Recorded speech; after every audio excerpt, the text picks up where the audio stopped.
ngeen war maa gëm ndax loolu moo am. tey nag yàlla dafa def musique nekk passion ma bëggoon ko depuis ma nekk xale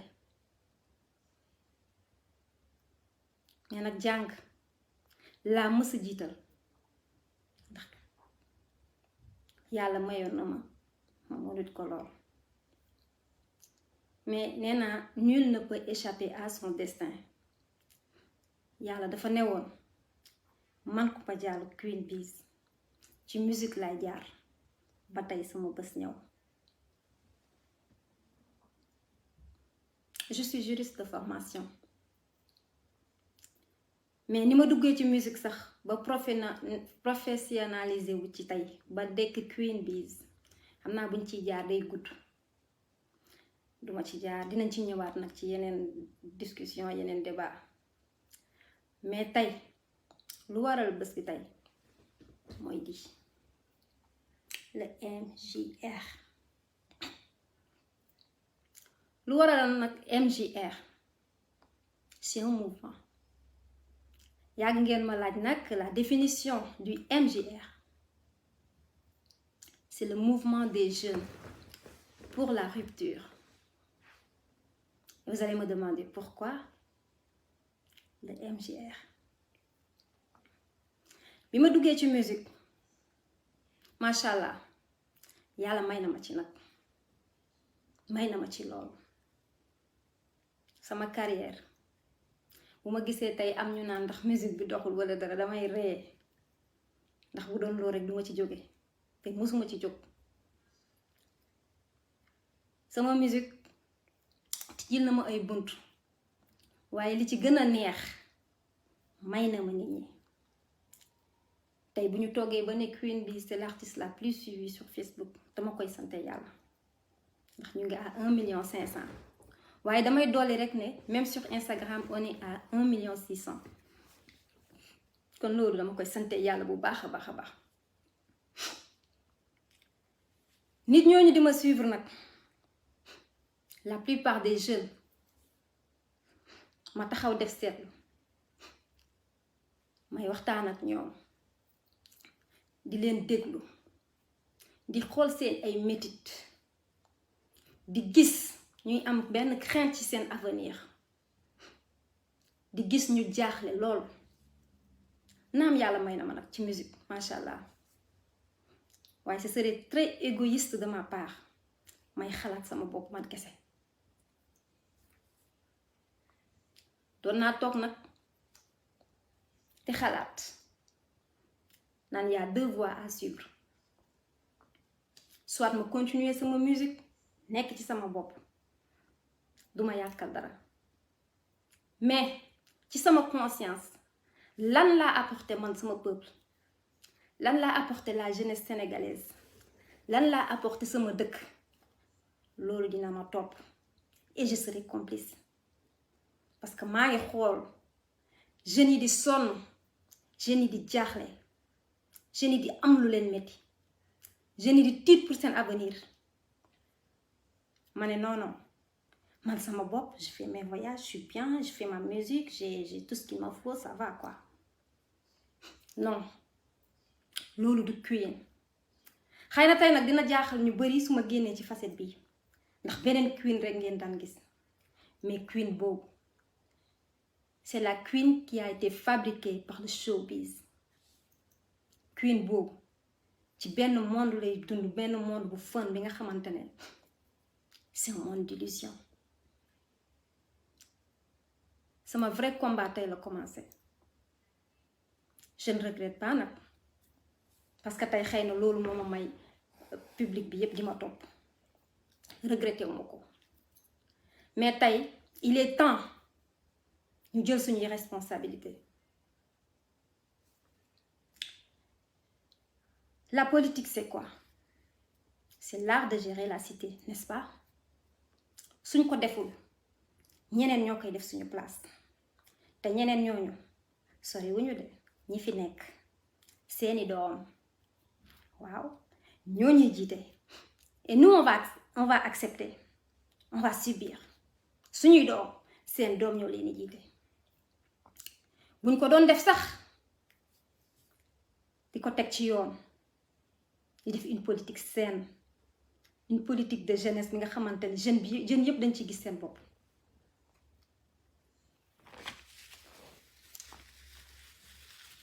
buñ doon def loolu excusez-moi du metti mais man li ma metti mooy la jeunesse de mon pays est en train de souffrir, de moisir.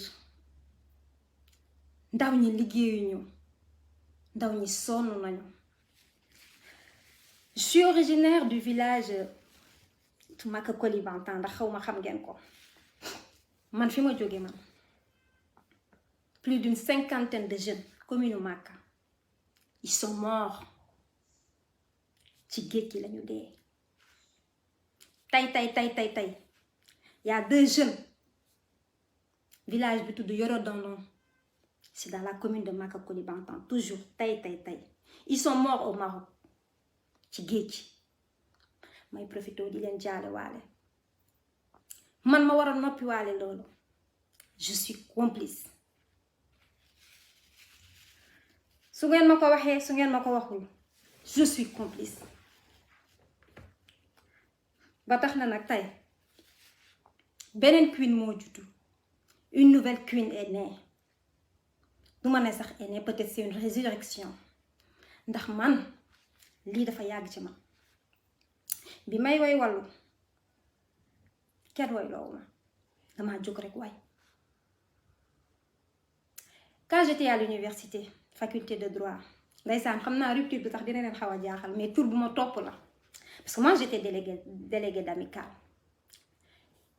Et vous imaginez notre liste s'appelait rupture. tey rupture boobu moo ma toppaat ba tey ci MJR. Quand je vous appelle les jeunes de ce pays, c'est le moment de se battre. C'est le moment de prendre notre destin en main. Man Queen, tout ce qui est bling bling la teg ñëw ne damay xeex pour mon peuple, damay xeex pour mon pays. ñu xalaat le temps file, les jours s'en vont, les mois s'en vont, les années s'en vont. ñu nii lañuy toogee di leen seetaan ñu jël suñu réew du ko foowee, jël suñu alal di ko cakate. tey le Sénégal est très riche au moment où il y a le pétrole et le gaz. ñu toog ngeen di sonn.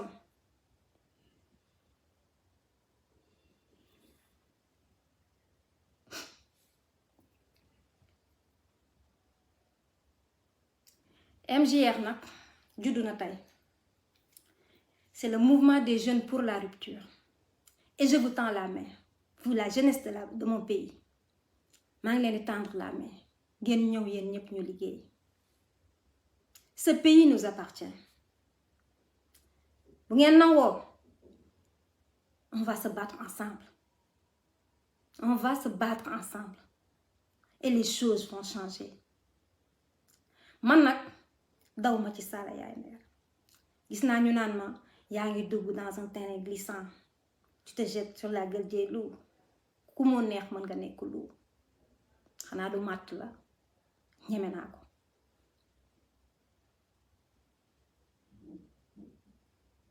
wow ma sax ragal nag mouvement bi kuy hésité wala ku ragal sax parce que am na benn instant buñ fa tolloo nit bu sësee sës na te man dama sës. am na ñu may jéem a woo di ma dissuader bugguma dégg loolu. dama am objectif et objectif boobu dama bëgg man ak yéen ensemble ñu atteindre ndoo ko. et un jour viendra on sera fiers de nous. dinañ mën a di nettali suñuy doom wala suñu ay sët qu'on faisait partie des gens qui ont libéré ce peuple.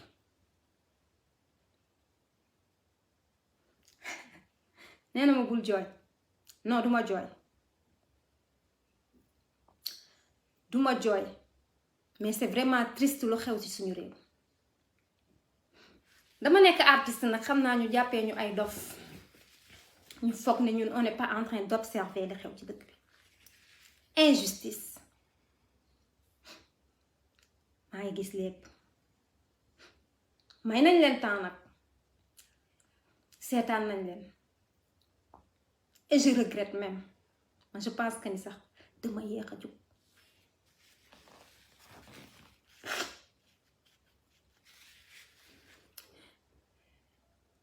ce combat est un combat très important pour moi et je ne le fais pas pour moi je le fais pour nous la jeunesse sénégalaise. J'ai vu le président de la République. Il est en train de faire une politique de jeunesse, je ne sais pas, Djoko, Akndawi, tout. Monsieur le Président, pendant 10 ans, je pense qu'ils ont pris le pouvoir en 2012 ou 2022. Pendant 10 ans, où étiez-vous?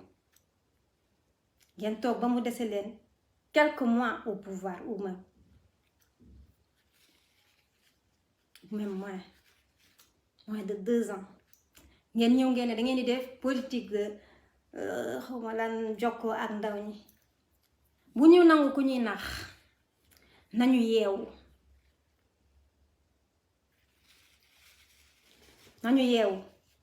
kenn dootuñu nax c'est fini on n'en a pas besoin loolu tey soxlawuñ ko nañu takk suñuy daal takk suñu ndigg xeex lu ñu moom c'est le moment où jamais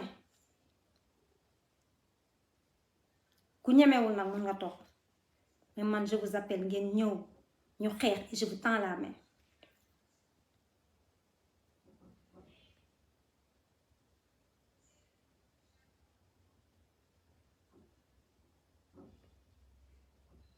Oui. C'est des milliardaires. Leurs enfants de multimilliardaires. Sénégal dafa neex. Sénégal dafa neex. te loolu mooy jeex.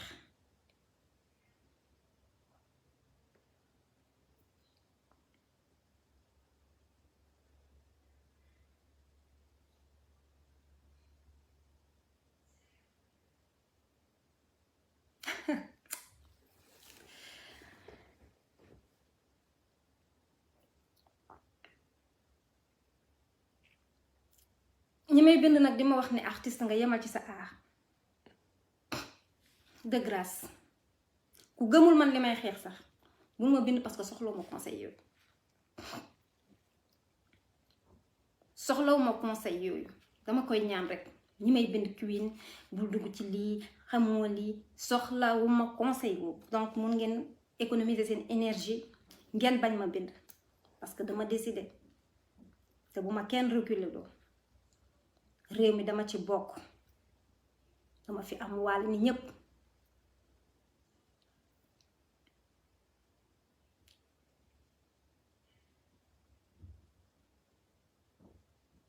dama fi am wàll musique métier la c'est vrai mais le peuple est beaucoup plus important. MJR nag juddu na ñuy lancer appel à toute la jeunesse du Sénégal fu ñu munti nekk ici ak diaspora bi vous êtes tous les bienvenus on va se battre main dans la main. Après dinaa joxe numéro bi pour ñu bëgg a adhérer.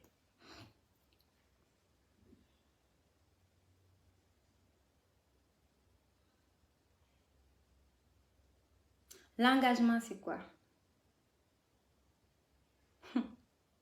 ñun bu ñu leen defalul li lan leen leen mënal.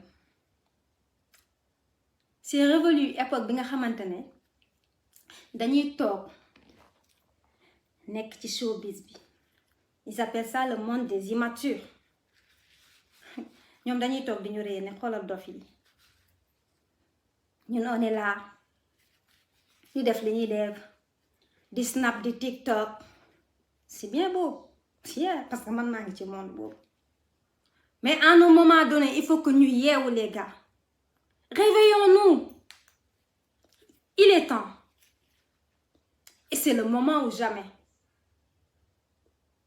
c'est le moment ou jamais combat bi nag commencé wu ma ko bien sûr wax dëgg fa yàlla suñu jàmbaar yaa ngi fi di xeex guddi ak bëccëg mais ñun duñu nekk complice mukk di garder suñu kenn di garder suñu silence ce serait ignoble irresponsable kon ñun suñu existence lan lay jëriñ ci àdduna bi qu'est-ce qu'on rapporte TikTok Snap sanse ba rafet non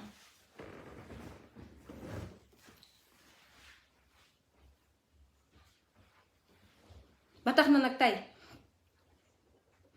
il faut qu'on se réveille les gars le combat vient de commencer man nag je me surnomme la lionne de l'opposition waaw duma koo ñeme naa li may wax ñeme naa li may xeex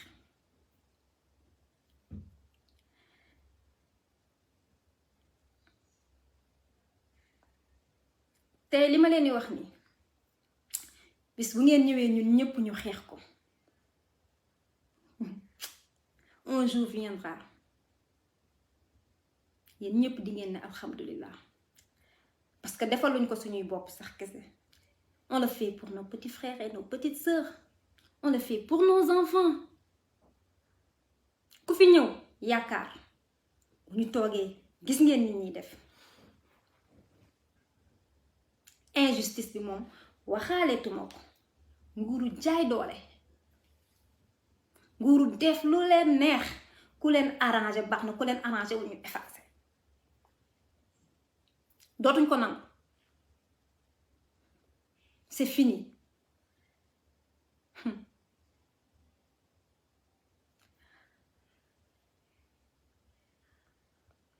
numéro bi nag c'est le 78 168 22 22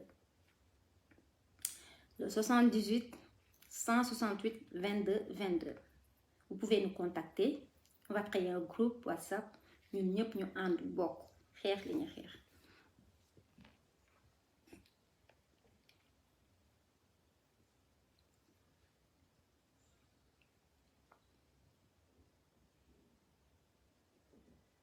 di gërëm nag sama fans club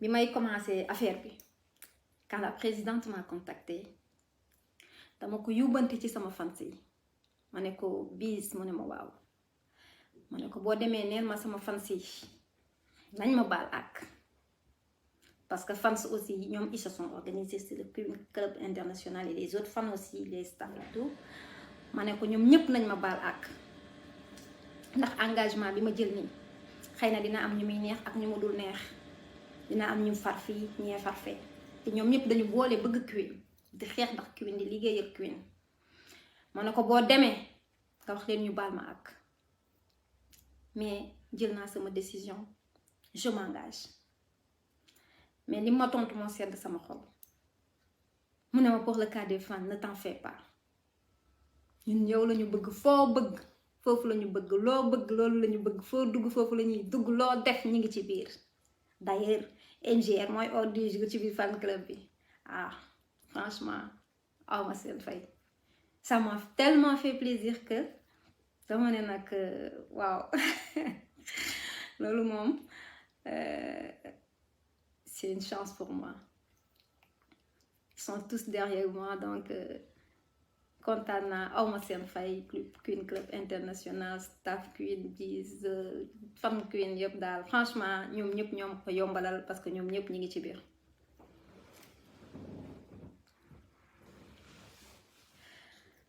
parlant de la vieille parce que du ma tudd tur moom tey su ma tuddee tur rek damay may buzz te man duma may buzz ce sera trop facile. Il y a la vieille qui me dit que ni man dama manquer de notoriété moo tax may wax wala may engagé wala may jéem a wax ci ñoom. Je te dis. Et elle me menace avec des soi-disant ONG. Je dis à cette vieille, en 2013, laa taxaw biir Nations Unies, au siège des Nations Unies à New York, way def discours ñu tàccu ma. xam naa ne mosoo fa teg sa tànk ndax danga bëgg buzz soo ko defoon wane ko. Donc avec tes petites ONG à la con loolu duma intimider. yaag say ONG ak say tubaab fu ngeen xam ngeen dem faalewuma leen. Si je suis en manque de notoriété yow xam nga moi je suis millionnaire en followers kon duma wax ak centimètre du dëgg.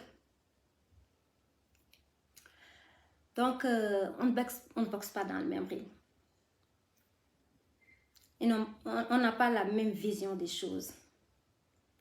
On n'a pas la même façon de faire la politique. Nous on va le faire avec classe. Dinañ ko def ak classe. Dinañ ko def ak engagement et détermination. Dinañ ko def avec dignité. Kenn duñu jënd. Kenn duñu xokkatal. Kenn duñu dugal ci naka sudul noonu. Kenn duñu noot. Te nag duñu sukku kenn.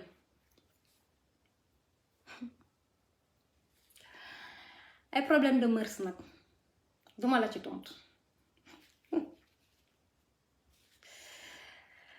Problème de mœurs duma la ci tontu ndax sa yëfee ngi fi tege te duma dugg ci ay détails taxumaa jóg kenn duma détourné ci sama objectif. xam nañ lépp dañ dul wax. Trop petite pour ça, trop petite pour di ñu wax loolu. Donc mooy loolu benn parenthèse bu ndaw la woon rek pour ma xamal kooku tuuti boppam rek mais taxumaa jóg bu ma tudd tur nag bëgguma may kenn buzz. di leen remercier yéen ñëpp franchement ñi nekk ci Facebook bi waaye Yewwi gis naa leen les patriotes maa ngi leen nuyu di leen remercier. waa GP Grand Parti Yewwi Askan Wi les activistes mooy mes frères Karim le grand Tunkara gars yëpp maa ngi leen di nuyu di leen remercier franchement machallah. di wax ne nag l'heure a sonné et l'heure est grave nañ ko faral di waxee. Le moment est venu ñu liggéey ñu fight.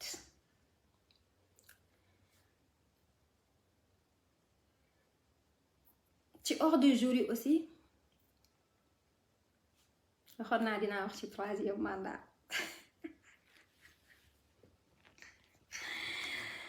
La question la plus dangereuse du Sénégal bu ñëpp ragal. waaw on me dit que ni c'est une question sensible. En quoi elle est sensible? 3e mandat du fi am. man Queen Biz maa ne 3e mandat du fi am bakkan laa ci te.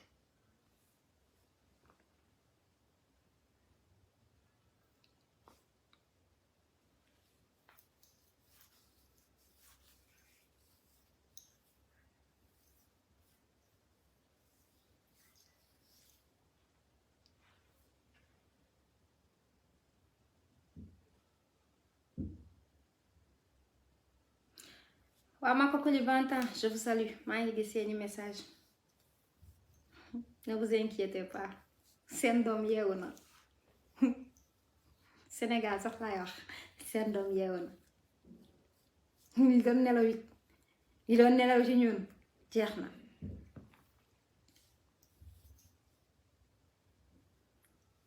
l'heure de la révolution a sonné. Rupture moom dañ koy xeex ba mu jeex.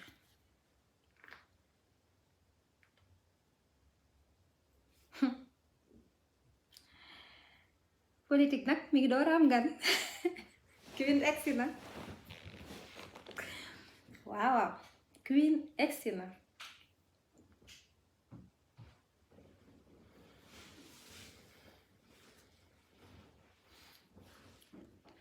Bon, on va récapituler. Puis ñi nga xam ne nee nañ dañoo raté aussi bon que c'était ça.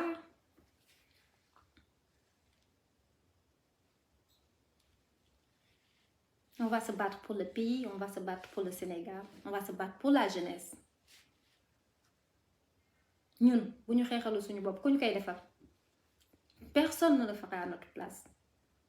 Personne d'autre, je dis personne. Et ça va continuer comme ça. Ça va continuer ainsi. ba ñu dem ba mag.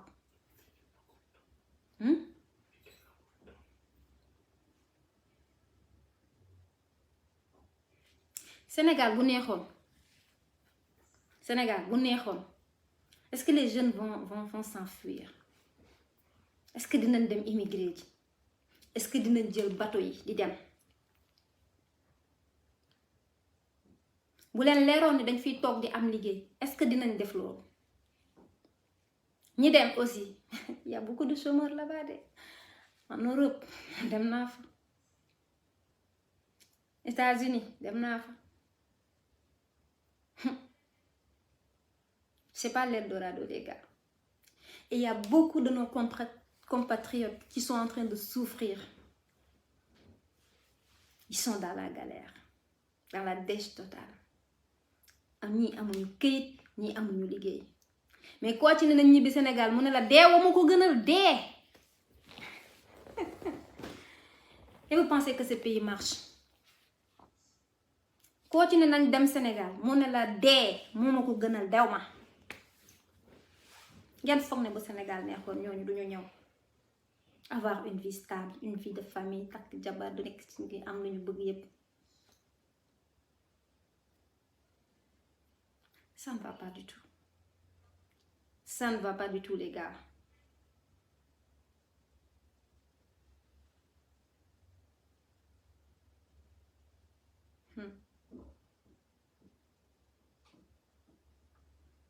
Ok, l'idée générale c'était ça. Je vais essayer de répondre à certaines questions. Après, juste ma jël ci quelques rek après bon.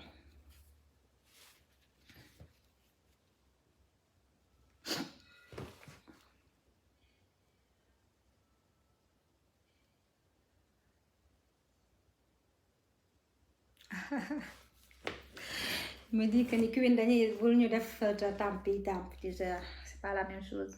Il faut vraiment pas faire la comparaison parce que tamit xam nga nit bu ñëwee xam nga bàyyi léppam nekk ci benn détermination aussi ce genre de message vraiment ça le fait pas quoi, ça le fait pas.